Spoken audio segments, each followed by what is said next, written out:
Halo adik-adik semuanya. Bismillahirrahmanirrahim. Assalamualaikum warahmatullahi wabarakatuh. Nah, perkenalkan, saya Abdul Muiz dari Prodi S1 Pendidikan Guru Sekolah Dasar Universitas Muhammadiyah Lamongan. Nah, momentum kali ini izinkan saya akan mendongeng dengan judul Kelinci yang Baik Hati dan Monyet yang Ingin Berubah. Di sebuah hutan yang hijau dan ceria, hiduplah seekor kelinci putih yang bernama Lilo.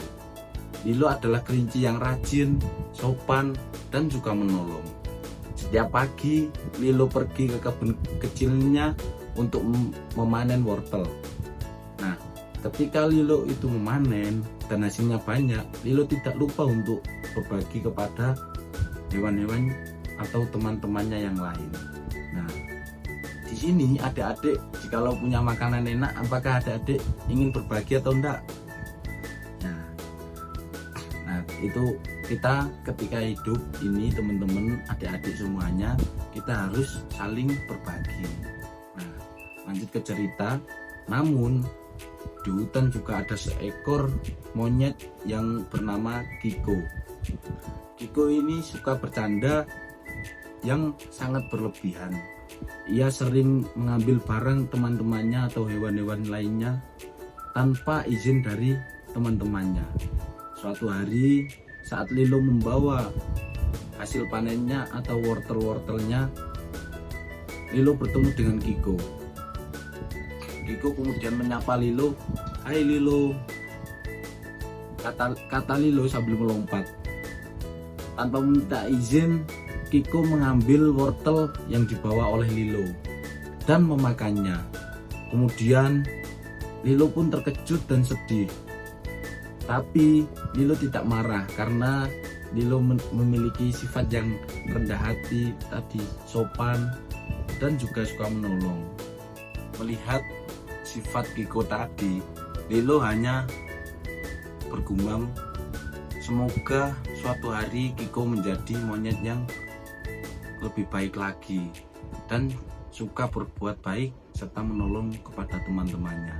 Nah, adik-adik, kalau teman-teman adik-adik ada yang berbuat tidak baik, apakah kita harus membalas dengan kejahatan atau bahkan kita diami atau kita balas dengan kebaikan? Nah, lanjut ke cerita. Beberapa hari kemudian hujan turun sangat deras. Tanah menjadi licin dan berlumpur. Kiko berlari-lari di hutan tanpa henti. Dengan senangnya tiba-tiba ada suara "ah". Kiko terjatuh ke dalam sebuah lumpur, genangan lumpur. Kemudian Lilo pun mendengar jeritan dari Kiko tadi. Nah, tidak lama kemudian Lilo menghampiri Kiko yang sudah hampir tenggelam di dalam lumpur. Kiko berkata, tolong aku."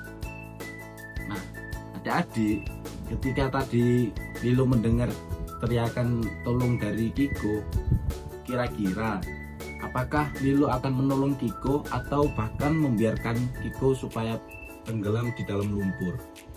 Nah, lanjut ke cerita.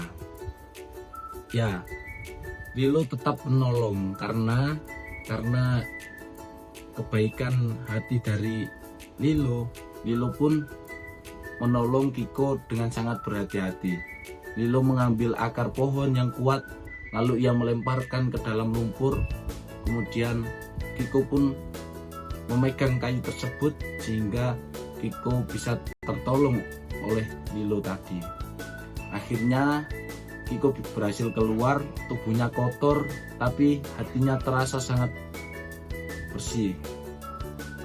Dengan wajah menunduk, Kiko berkata, "Maafkan aku Lilo, aku sering berbuat jahat, tapi kamu tetap baik padaku."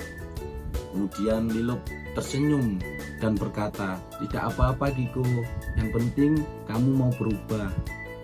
Nah, sejak saat itu Kiko menjadi monyet yang berbeda. Ia tidak lagi mengambil barang temannya. Ia justru suka menolong apabila ada temannya yang lagi kesusahan. Nah, sejak saat itu, sejak Kiko sudah berubah menjadi monyet yang lebih baik, hutan pun menjadi tempat yang damai dan penuh persahabatan. Nah, adik-adik, pesan moral dari cerita tadi yang pertama ada, jangan membalas kejahatan dengan kejahatan. Yang kedua, kebaikan bisa mengubah hati seseorang. Dan yang ketiga, orang yang berbuat salah masih bisa belajar supaya menjadi lebih baik. Nah, yuk kita biasakan berkata baik, bersikap sopan, dan saling menolong. Nah, tamatlah sudah cerita tentang kelinci yang baik dan monyet yang ingin berubah. Sekian dari saya, kurang dan lebihnya mohon maaf. Billahi fisabilil haq, wastagfirul khairat. Assalamualaikum warahmatullahi wabarakatuh.